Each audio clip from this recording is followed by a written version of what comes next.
La séance de qualification du Grand Prix d'Australie a été très intense, avec de nombreux points de discussion à analyser, allant de l'élimination surprise de Lawson et Antonelli dès la première phase des qualifications à la première ligne verrouillée par McLaren, en passant par la performance décevante de Ferrari en dernière phase. La grille de départ est prête pour un grand bouleversement demain sous les nuages pluvieux de Melbourne, mais comment la séance d'aujourd'hui a-t-elle pu être aussi mauvaise pour Ferrari, et qui en est le grand gagnant en dehors de McLaren? L'Australie continue de surprendre, et voir les deux pilotes Williams atteindre la dernière phase des qualifications pour la première fois en 10 ans est l'un des nombreux éléments rendant la course de demain encore plus attendue. Cependant, d'autres histoires ont certainement laissé les équipes perplexes, à commencer par Antonelli et Lawson.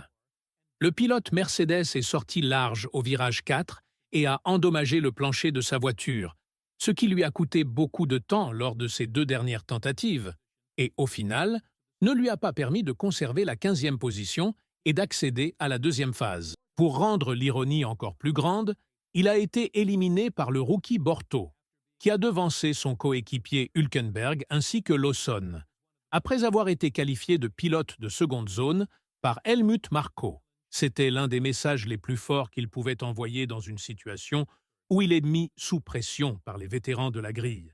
Mais ce n'est que la partie émergée de l'iceberg en ce qui concerne les histoires de cette séance de qualification en Australie. Liam Lawson a été, de loin, la plus grande déception du samedi.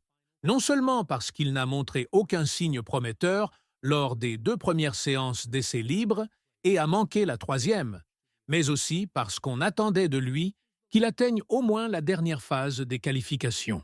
À un moment où son baquet est fortement menacé par Tsunoda, qui s'est qualifié en 5e position et a envoyé un message fort à toute la famille Red Bull, c'est exactement la dernière chose dont Lawson avait besoin pour sa carrière au sein de l'écurie autrichienne.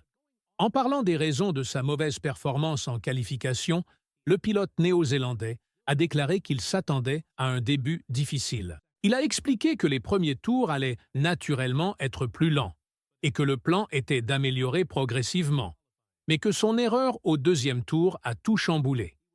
Il a ajouté que son dernier tour était bon, mais qu'il a perdu beaucoup de temps dans le dernier secteur. Il a précisé que le fait d'avoir manqué la troisième séance d'essais libres ne l'a pas aidé, mais il a admis qu'il n'aurait pas dû sortir de la piste pendant les qualifications. Il a révélé qu'avant le virage 9, il était déjà une demi-seconde plus rapide, mais qu'il avait déjà eu une petite glissade entre les virages 9 et 10, ce qui indiquait que les pneus commençaient déjà à perdre de l'adhérence, un problème auquel il avait été confronté tout le week-end et qu'il n'avait pas pu tester en essai libre. La situation de Lawson n'a rien de rassurant, car il a débuté la saison sous beaucoup de pression et avec l'attente qu'il se rapproche de Verstappen. Le pilote néerlandais partira depuis la deuxième ligne, et bien que l'écart avec McLaren soit important, une présence de Lawson en dernière phase de qualification aurait été un signal fort pour son avenir au sein de l'équipe. À la place, il doit maintenant faire face à des rumeurs,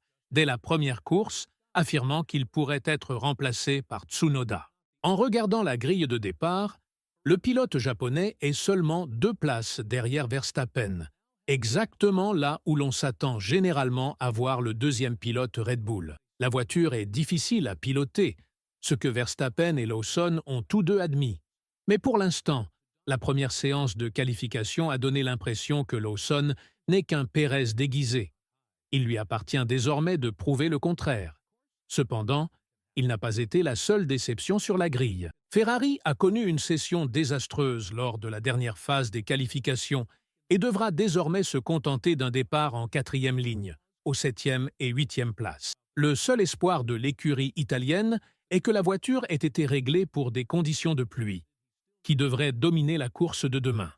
Pourtant, même dans ces conditions, l'espoir est limité, car ils sont trop loin des leaders. Bien sûr, tout peut arriver, et un grand bouleversement pourrait leur être bénéfique, mais ils pourraient tout aussi bien être les victimes de la situation, étant coincés au milieu du peloton, entourés de pilotes qui pourraient provoquer du chaos. Hamilton a évoqué la séance de qualification et a été interrogé sur les réglages de sa voiture pour la course, ce à quoi il a admis qu'il devait encore s'adapter avant l'événement. Le septuple champion du monde a déclaré qu'il s'était senti bien en général et qu'il avait pris du plaisir en piste.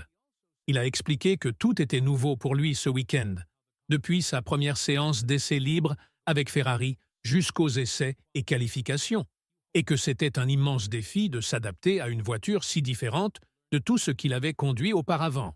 Il a souligné qu'il ne s'attendait pas à être aussi loin derrière et que l'équipe devait comprendre pourquoi elle n'avait pas pu suivre le rythme des leaders. Hamilton a également déclaré qu'il n'avait jamais conduit cette voiture sous la pluie et qu'il ne connaissait même pas les réglages adaptés aux conditions humides, ce qui l'obligera à les étudier dans la nuit avant la course. Il a ajouté qu'il n'aura que 3 tours pour apprendre comment la voiture se comporte dans ces conditions avant de devoir se lancer en course. Lorsqu'on se qualifie 8e, on espère une piste humide, mais dans son cas, cela signifie qu'il devra apprendre très rapidement comment la voiture réagit dans ces circonstances. Le seul espoir pour Ferrari est maintenant que l'écart entre Hamilton et Leclerc en qualification ne soit pas trop grand. À un moment donné, Hamilton n'était qu'à 1/10 de seconde de son coéquipier. Pourtant, il reste beaucoup de travail à faire, et Leclerc a fait une prédiction très pessimiste concernant la séance de samedi, la décrivant comme la pire qu'il aurait pu imaginer. Il a expliqué que depuis le matin, les performances de la voiture n'étaient plus les mêmes que la veille, et qu'il pensait en connaître la raison, mais que l'équipe devait analyser les données.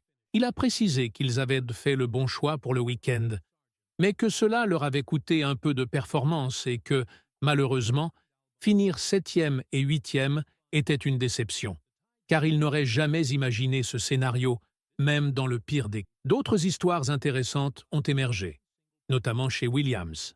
À part Ferrari et McLaren, Williams est la seule équipe à avoir placé ces 2 voitures en dernière phase de qualification. C'est un énorme exploit pour une écurie qui a fait sensation lors des essais de pré-saison à Bahreïn, ainsi que pendant les essais libres en Australie. Il semble qu'il ne bluffait pas du tout et qu'il pourrait viser la 5e place au classement des constructeurs, ce qui serait une réussite considérable, surtout quand on sait que leur objectif jusqu'à l'an dernier était de terminer 6e. Verstappen mérite également des éloges, car il ne dispose certainement pas de la voiture la plus rapide et, dans certaines conditions, même pas de la 2e plus rapide. Mais il a tout de même été le plus rapide derrière le duo McLaren. Les attentes du Néerlandais pour cette course étaient minimes, car il savait qu'il n'aurait pas l'occasion de se battre pour la victoire face à une voiture aussi compétitive que celle de l'écurie de Woking. Cependant, avec la pluie comme plus grand allié, Helmut Marko a admis que le facteur Verstappen serait l'atout principal de l'équipe demain. Quant à McLaren, cette équipe pourrait nous apporter de nombreuses réponses sur son niveau de performance cette saison. Verrouiller la première ligne était exactement ce qu'ils espéraient. Mais avec 2 pilotes déterminés à prouver qu'ils sont l'avenir de l'équipe, la course pourrait être plus disputée que prévu.